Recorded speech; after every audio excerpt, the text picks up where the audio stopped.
Hallo, ik ben Eduard Giesbrecht van Bolivien. Ik ben de pastor van Nieuw Leven Kerk. En ik heb ook een show op YouTube, wat zich echt raar aan deed. Vielleicht kannst du mich von doen. Aber von der wil ik vom Kreuz von Christus reden. Ik heb een zeer vriend, hij woont in Brazil, hij is ook een pastor. En hij had een nacht een droom. In deze droom zit een schmakke Kreuz von Fernheit vom Fensterhalt, wat we door in Brazil en Zuid-Amerika hand. En door hem was zijn als een rank met gele bloemen. Dus boom heeft verschillende noemen, Ipe, Lapacho, Tajibo, so in jeder Land heeft een andere noemen. Op einmal het is een van de schmackste bomen wat we in September hebben, wanneer deze schmack geel of pink bleien doen. En hij zit deze visioen, of deze droom daarna, en s'morgens als hij opwijkt, dan vraagt hij voets, God, wat heeft het te bedienen? Wat wist u met mij dit? God, wat heeft het te bedienen? Wat wist u mij met dit zijn? En voets versteht hij dat we als kinderen Gottes de opgave hebben dat Kreuz van Christus waar smaak te merken. Vielmal leven is wanneer dat Kreuz niet meer du is. Vielmal leven is wanneer we niet meer vergeeft zijn. Vielmal leven als wanneer er geen kracht doorheen is. En hij merkt mij en vele anderen wichtig dat we terug naar Kreuz komen en dat smaak merken doen. Wie vrouwen aanzubouwen, waarom dat Kreuz? Moet er een Kreuz zijn waar Christus aanhangen deed? Moet er een stad zijn waar hij geslagen wordt en waar hem de kroon opgedrukt wordt, waar hem verpitcht wordt en waar de huid eraf gereten wordt van zijn körper door de pitch? En dan komt de vrouw, kon God niet einfach vergeven? Würde hij de zin niet kunnen bloß uitstrekken? Würde hij niet bloß zeggen, nou ja, dat is alle goed. We hebben dat plus toch laten. Dat waar we plus even kijken. Ik zie die goud, ik leef die. We hebben toch een God van leef. Hij leeft ons toch. Jo, God leeft en hij is leven. Veel meer als leven is hij ook nog leven. Hij is de persoon van leven. Maar wanneer we geloven dat God plus zal de zin uitstrekken, dan hebben we vielleicht nog niet verstaan wo iers zin is. Wo diep zin gaan deed. En wo twee en weit auf zin is. En wenn wat is zin zo schlecht oder so weit auf von Gott, dat is vielleicht, wenn wir das nächste nicht verstanden haben, so reich, dat is wo herrlich en wo groot Gott is. Wo majestätisch is hij. Dat is een woord wat, glaube ich, nicht op Plattdeutsch heeft, aber Majestät is een woord op Hochdeutsch, wat van König gebruikt wordt. Für den höchsten König, für den, wat u dat meeste eer geven wilt.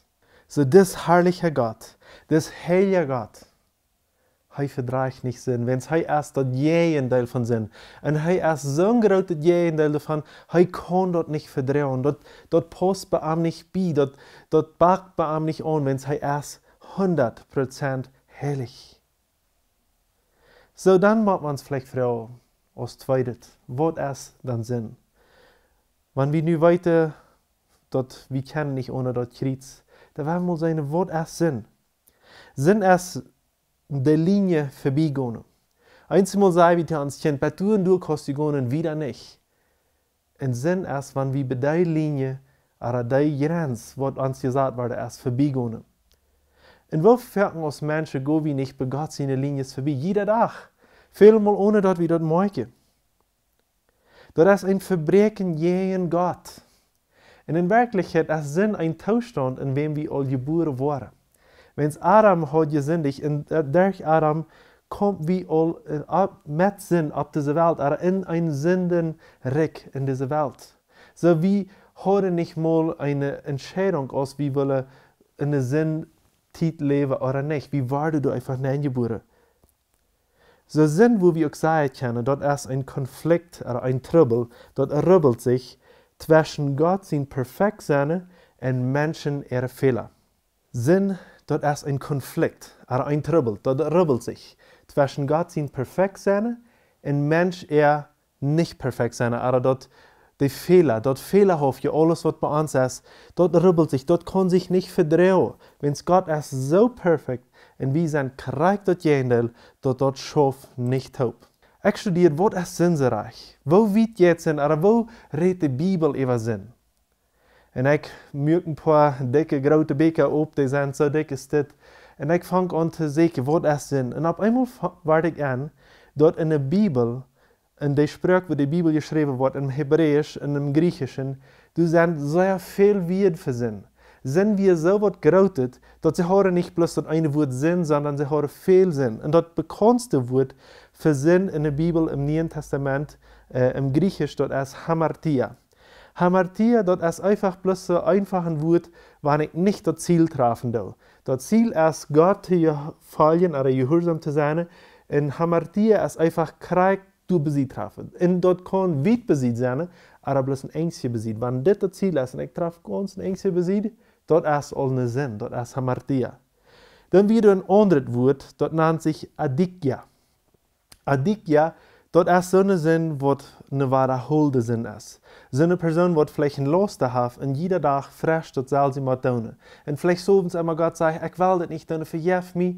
Und manchmal sagt das war ganz frisch, das er gestern deed. So für das braucht die Bibel Adikya. Und dann ist ein anderes Wort, das nennt sich Poneria. Und das ist der sexuelle Sinn. Wenn das in der Bibel redet von einem sexuellen Sinn, dann redet das von dem Wort Poneria. Und dann fange ich ein anderes Wort. Das ist Parabasis. Und das ist so einfach aus eine Linie, zoals ik eerst zei, eine Linie voorbijgaan. De grens voorbijgaan. Aber ich will hier abhören, wenn du wieder nach 20 oder mehr andere wird. Und ich kann die alle lesen, aber ich kann das nicht verstehen. Sinn ist einfach ganz klar jeden Gott. Die Bibel sagt in Römer 8, Vers 7, das steht, wer fleischlich gesonnen ist, der ist feindlich gegen Gott, weil das Fleisch nicht Gott unterdon ist. Und auch nicht können, wann das auch noch will. So, wenn wir fleischliche Sonne sind, dann sind wir ein Feind von Gott. Dann gehen wir ganz klar und 100%ig jeden an. Dann versuchen wir nicht mal sein Freund zu sein. Dann sind wir einfach, als wir am angeriepen in jeden am Gone tun. Wenn wir ein Feind von Gott sind, dann wollen wir das zu sein kennen, als wenn wir Gott sein Öl angeriepen. Wenn du ein Steinchen oder dein Öl fliehen, Bosig wusste dat uw merken niet zo, wens dat die baas dat er een zeer wichtig deel wordt aangegrepen. En zo is dat, aan zijn zin, de grijpt is een Fehler in God zijn uw neem. Als redet heb je aan zijn vrouw, van wat redt dat je iets? Wat meint dat je iets? Wat voor Meinungen zijn te hängen? Is dat plus eine? Is dat plus Vergebung? En we kunnen ons veel weer verstellen, wat dat je iets van de rede deed. Dat je iets dat redt van hoed. Wirklich von Hut? Ja, ich werde das kurz erklären. Das redet von Leib. Das redet von Gerechtigkeit. Das redet von Heiligkeit. So, jetzt sehe ich, das redet von Hut, oder von euer. Wirklich, fragst du dich? Redet das wirklich von euer? Ist das nicht bloß Leib? Gott seine Leib, wie so groß, dass Jesus Christus schickt hat, um für uns zu sterben? Ja, das ist auch dort, aber das redet auch von Hut und von euer. Ab welchen Weg? Gott sein Euer, der ist jene Sinn. Er kann den Sinn nicht verdrehen. Aber sein Euer ist ganz anders als den Euer, was du und ich haben. Sein Euer ist aber auf eine Weg, was immer überein ist. Das ist nicht ein Tag weniger und ein Tag mehr oder so weiter. Das bleibt überein. Er hat ein Euer jene Sinn. Er kann den nicht verdrehen. Aber sein Euer ist nicht trägtolend, so es deiner und meiner ist. Wenn wir uns euren, dann merken wir uns Gedanken, was können wir den anderen vorbei andauern. Sein Euer ist bloß jene Sinn, aber er der Fuß in Leib handelt und sagt, wo kann ich eine Lösung für das Trouble finden? Und da schickt er Jesus Christus. Sein Hut und Euer bleibt übrigens jene Sinn, aber seine Leib, der sagt, Fuß nur eine Lösung.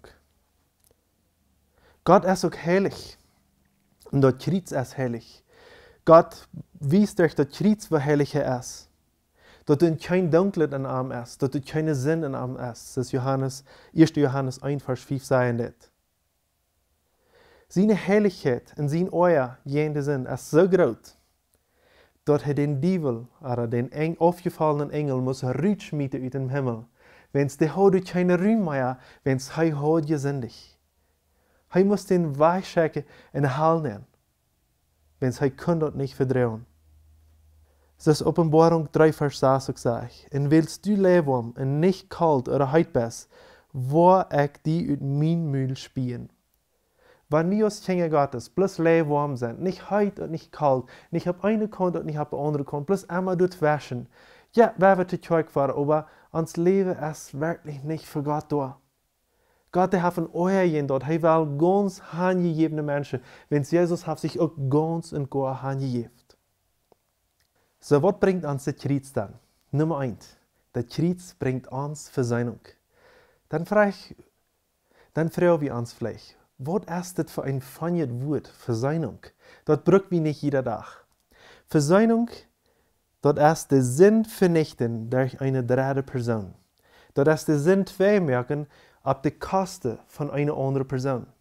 Diese andere Person, was wir hier in Betracht nehmen, das ist Jesus. Er die den Sinn vernichten für die und mich.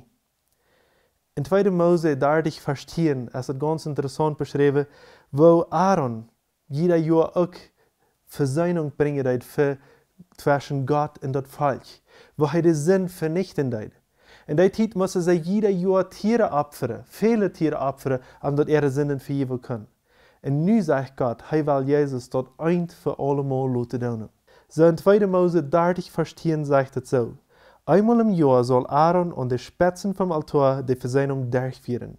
Jeder Jahr soll er die Spitzen mit dem Blut vom Versöhnung Sündopfer bestricken. Dort durch all jene Tiden.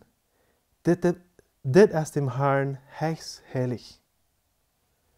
So haben wir das sehr wichtig, dass sie immer das Blut bepinseln und dass sie all mit diesem Blut viel Sachen tun, dass wir alles in Teken, das Sinn wurde vernichtet worden. Durch das Tier, durch das Opfer von dem Tier. Aber nu, als Jesus hier ist auf der Erde, haben wir noch nicht mal gestorben. Als die früh noch am kennt, was sie sündig haben, was allerhand Sachen begonnen hat, was sie nicht soll. Und die Menschen in der Zeit wollen diese früh Tod merken, wenn es trifft den Tod, sie hat gesündigt. Und dann sage ich, Jesus bloß da, Gott sündigt nicht mehr. Sei wir nu okay, sei wir versäumt, dass wir okay gemerkt. Und was Jesus tut, er sagt, weißt du was, ich will Fuß um Kreuz gehen, ich will deine Städte einnehmen, ich will den Tod ab mir nehmen. Du brauchst das nicht für die Salzen, ich will das all tun. Sei ruhig darüber. So wenn wir sein, dass Gott heilig ist und dass Gott Leib ist.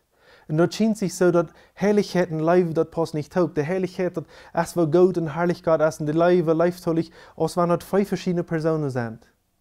Aber Gott ist dort beides taub, er ist dort ein. So wenn wir Heiligkeit und Leib taub teilen, dann jeft dort Kreuz. Dann brück wie ein Kreuz. Wenn es die Heiligkeit konnte sinnig war stunden, aber der leibende Gott, er will uns nur anbringen, dann sag ich, du musst ein Kreuz zwischen sein, wo dort Wort mehlig merken. So Heiligkeit, mehr Leib, es jeft ein Kreuz. Wir haben einen sehr interessanten und wunderbaren Gott. Gott ist der Richter, wo der Steht vom Schuldner annehmen wird. Horch nur diesen Satz, was ich noch einmal sage. Gott ist der Richter, wo der Steht vom Schuldner annehmen wird. Ja, er ist der Richter. Jesus Christus ist auch der Richter, wenn sie sind eint.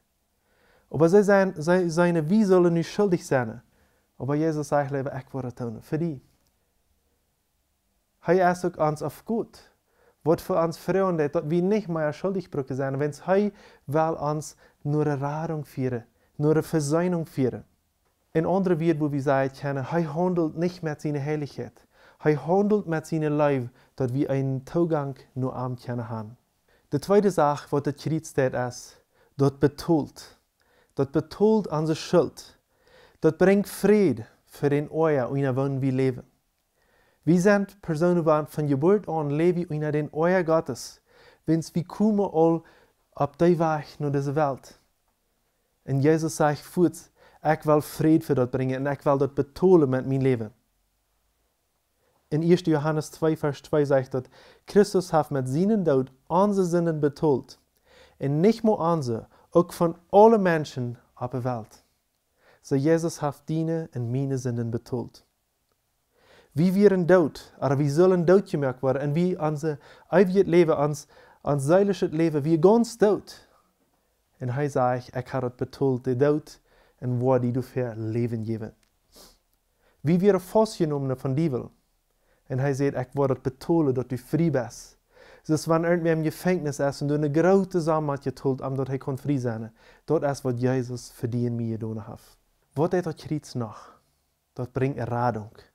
In Lukas 3, Vers 6 sagt dort, in alle Menschen wollen Gott seine Erradung sein. Wir haben von der Jesus Christus und seine Erradung ab, für jeder Mensch. Und wie können die alle sein, dass das hier versprochen wird, in Lukas 3, Vers 16. So Jesus bittet durch die Kraft vom Kreuz von der Erradung nur alle Menschen. Dort ist ein Dund aus der dunkel, oder wit, aus der gel, oder brun sind, oder rot. Hij bittet für alle.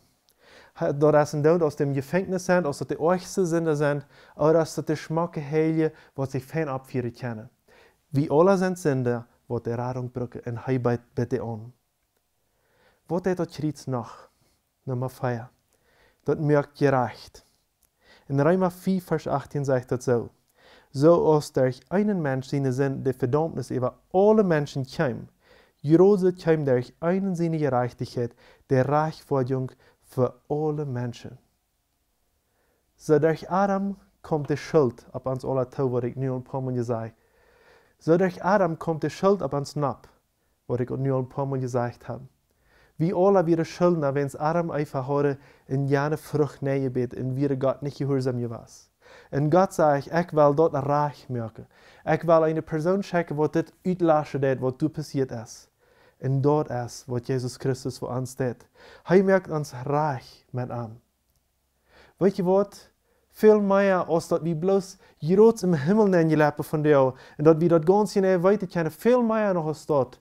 Wir sind 100% gerecht gemacht und heilig gemacht durch ihn.